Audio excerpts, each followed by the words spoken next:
Welcome to All Things Financial with Jack Driscoll. Each week, Jack takes on all things you thought were hard to understand about your finances and makes it fun, easy, but most of all interesting. From insurance to the best way to save your money and squeeze the most out of the dollars you put aside for your rainy day.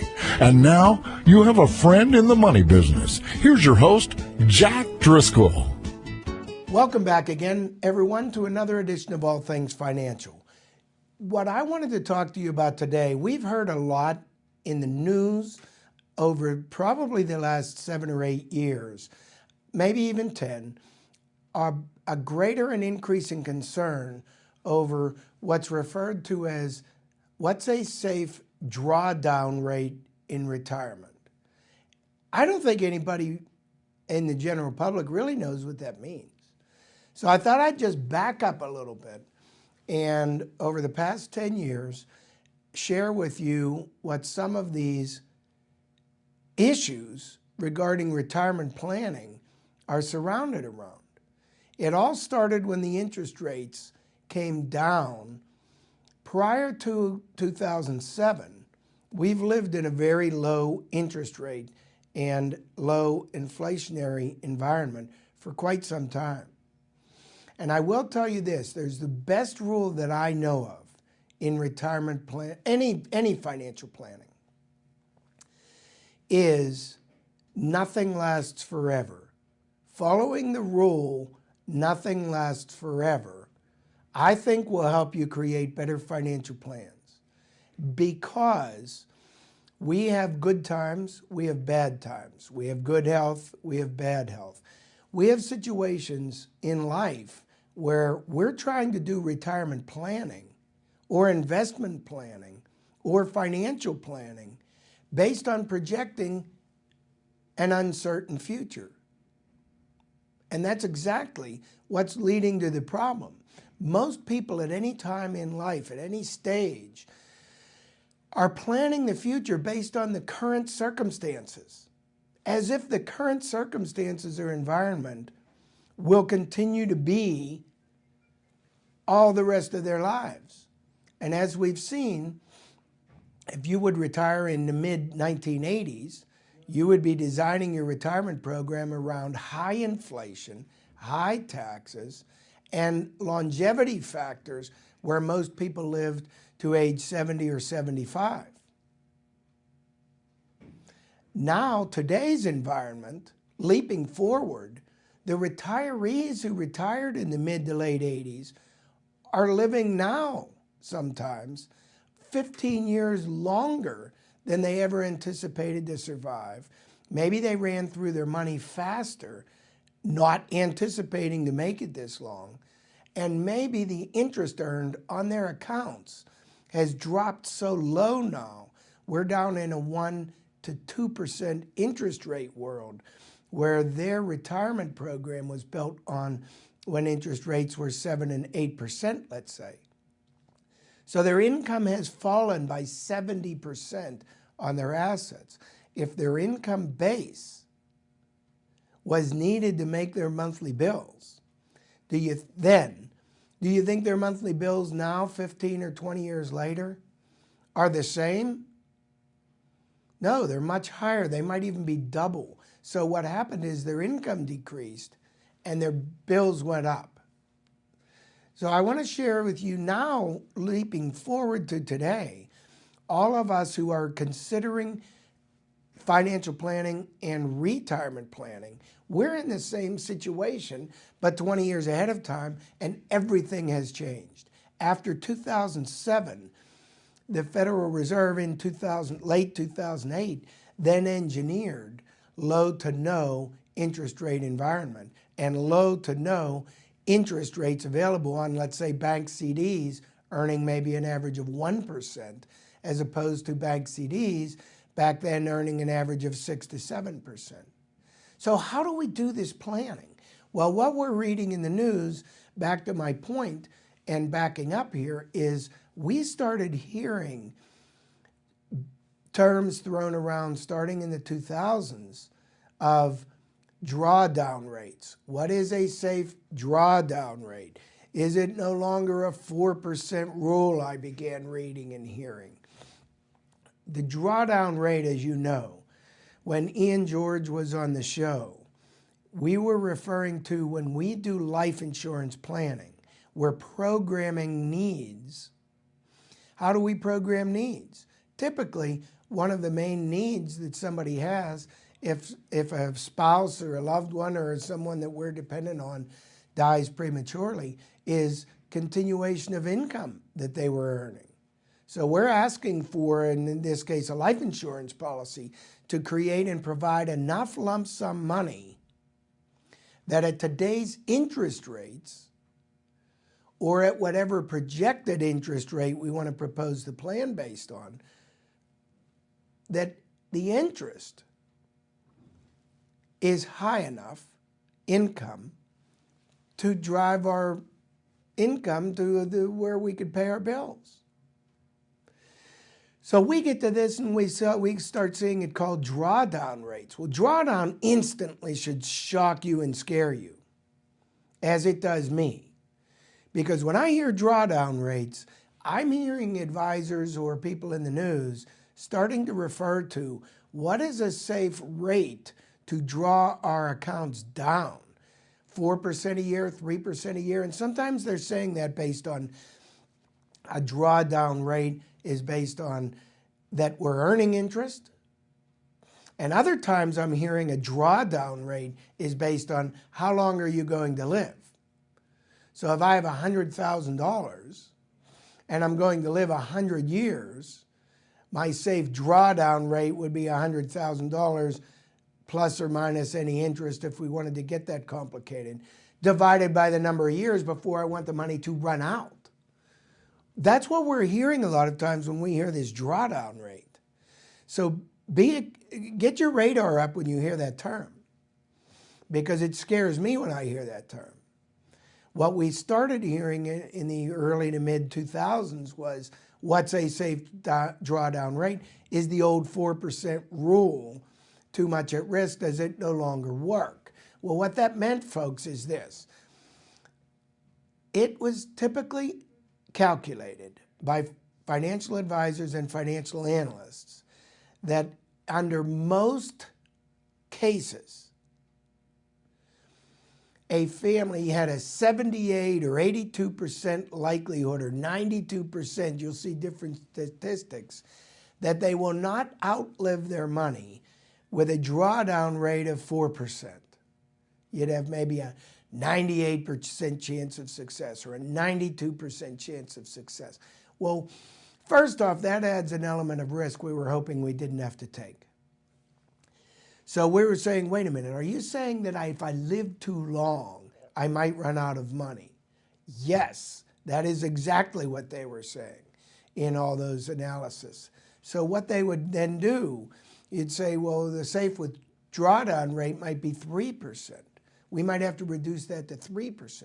Folks, back up. When we're saving for retirement, all this should be Greek to you. When we're saving for retirement, just think of it this way. How much do I need to live on if anything happened right now? When you're thinking of life insurance programming, how much lump sum do I need if I need a monthly income to continue?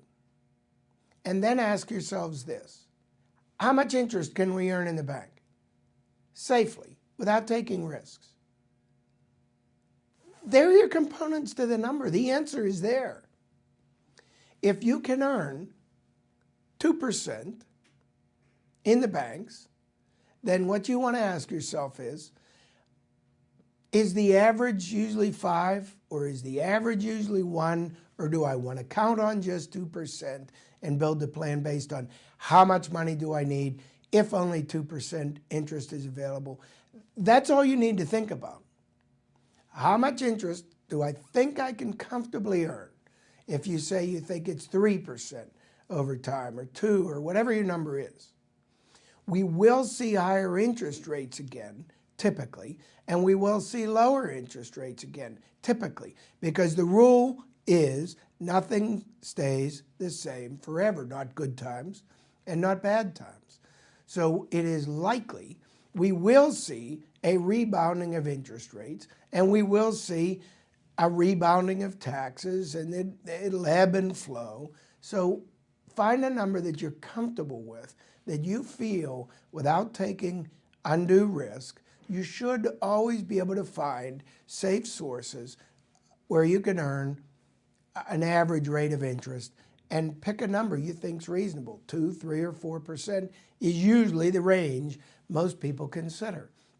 And then what I want you to consider is, all right, how much lump sum money do I need then to make my monthly income? So you look at that, and let's say you pick 3%. 3% over the next 20 years might be an average interest rate. If somebody in your household dies prematurely, that's the lump sum you feel you will need, that at 3% interest would pay your bills. So if it's $30,000 a year that you need, that's $2,500 a month. Again, that's before taxes. So if your loved one has an income that's paying $2,000 a month worth of your bills, or $2,500, you have to do the math. You say, I need $30,000 a year. Hey, financial advisors, you can figure that out any way you want. I just know how much income I need. That's how I want you to look at this program. And then when you're looking at financial planning or life insurance programming your needs, you say 3%, what is $30,000 3% of? Because that's what you're asking it to do. You're saying, I can earn around 3% interest, I feel, you might say, and that I need $30,000. So how much money do we need? How much lump sum do I need to be invested at that amount? What's the answer? In that case, I need $1 million life insurance policy if I need it to pay $30,000 a year annual income, and I feel I can only earn 3% interest at all times on average. Sometimes you'll earn more than that. Sometimes you'll earn less than that. But there's your programming life insurance needs based on what we called, or you'll hear referred to a lot, this drawdown rate. And I don't like it referred to as a drawdown rate, because in that example I just gave you, are we drawing money down? No. In a properly designed plan, unless we choose to on purpose draw down the assets because we don't want to leave a residual estate to anyone, no, we do not want to draw down the assets. So what we want is the answer being asked more like, what's an effective earnings rate that we believe we could derive income from without losing or touching principal? Isn't that really what we're asking? Well, it is. And it's all life insurance is, in this case and in this example, is a self-completing goal of how much I hope to accumulate by the time I retire so that I have enough assets that they can then drive and sustain the income that I now need continued after I no longer work. So do you see how the plan is a fluid plan? Life insurance is designed, in this case, to buy a lump sum of money initially that I can't afford to wait and save up for. But that should also many times be my goal target amount at retirement. So I say if I die prematurely, that's how much lump sum I need instantly. But I'm on a savings path to have accumulated that amount of money, looking at your 401k, your IRAs, all of your plans, your pensions, your Social Security, everything together should equal up to that amount, proposedly, by the time you retire. And then what we do is we inflation adjust the number. So if you need $30,000 now, we then ask you this: what do you think the rate of inflation will be on average every year? Because to pay the same bills you have now for 30 years from now, don't you think we might need increases? don't you think those bills might go up and we'll need more money to pay the same bills? So when we do life insurance planning and we do retirement planning, it's very, very much alike. When we do this in retirement planning, we usually might say, yes, but I won't have the mortgage by then. So we may not have to factor that portion in on the amount of income you'll need in retirement. Where with life insurance, you might need that to continue paying the bills or to pay the mortgage off, but in retirement you may not. So we factor that in. But we do factor in this inflation. And all we do is we put into the computer, if I need $30,000 now and inflation averages 3 to 4% a year, let's say, right now the government's saying it's not, but the historical average has been roughly there, 3 to 4%, then how much income will I need to pay these basic bills without the mortgage by the time I'm 66 at the age of normal retirement age, or 62 at the age of early retirement Social Security age. So you'll look at that and you'll factor that in. I'll need $43,000 a year, $48,000 a year by then, and $48,000, as you can think, if we're still at the rate of 3%, is the most we think we can earn safely at any time, any environment, then we might need 1.6 million, 1.7 million by then. So if you get on this early enough, you're in your 30s, you're in your 40s, why are we talking retirement planning? We're talking life insurance programming your needs now, which self-completes your retirement goal early if you don't make it. And we're also talking if you start early enough in your 30s and your 40s, you can hit those numbers, because then all you do is look back and say, okay, get with, call us in our office. We'll do all this planning. You come and meet with us, we will sit down, or call us on the phone if you live out of town. We will sit down and go through this process and help you build proper programming of your needs. So we call this drawdown rate. I call it a safe withdrawal rate based on whatever you're earning. I don't like typically for anyone to be drawing down their principal unless it's by design, not by accident. So that's the first step I thought I'd explain, drawdown rates and safe drawdown rates. I don't think there is such a thing as a safe drawdown rate, if drawdown means drawing down your own principal and hoping you don't outlive it. So that one scares me. The other one we look at is safe withdrawal rates, and you'll see what's the difference. Aren't they the same thing? Aren't the terms interchangeably used? Yeah, people are saying safe withdrawal rate or safe drawdown rate. They're using them interchangeably, but they're different. If your account is earning 3% and your withdrawal rate, if you say, I'm building a plan and I'm only going to withdraw the interest, whatever it's earning. So today's rates, the interest might only be 1%.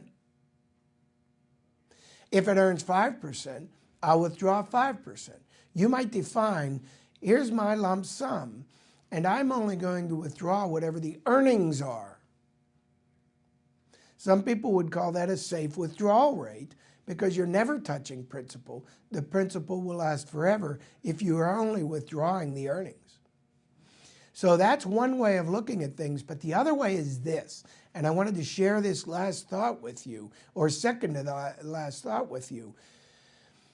The true safe withdrawal rate might go one step further. When you're doing retirement planning, income planning, asset planning, life insurance planning, I want you to think of something. If you have $1 million in the bank and you believe that interest rates will be about 3% on average over the next 20 or 30 years, and you believe you might live the next 20 or 30 years, so you don't want to touch principal, you might go to this safe withdrawal rate of, I'll only pull out the earnings. I heard Jack Driscoll talking, and I like the thought of only pulling earnings, never touching principal. And I don't want you to stop there, because if you're earning 3% and you withdraw the whole 3%, then 15 years from now, the principal will still be $1 million in that case. still only earning 3%. But remember I just said your bills are going up at the rate of inflation of 3 or 4% a year. So you now are still only getting $30,000 a year, but it may cost $40,000 or $45,000 a year to pay those same bills just to stay at home and be able to take the vacations that you were able to take 15 years ago because it wasn't offset by inflation. So here's what I'm proposing.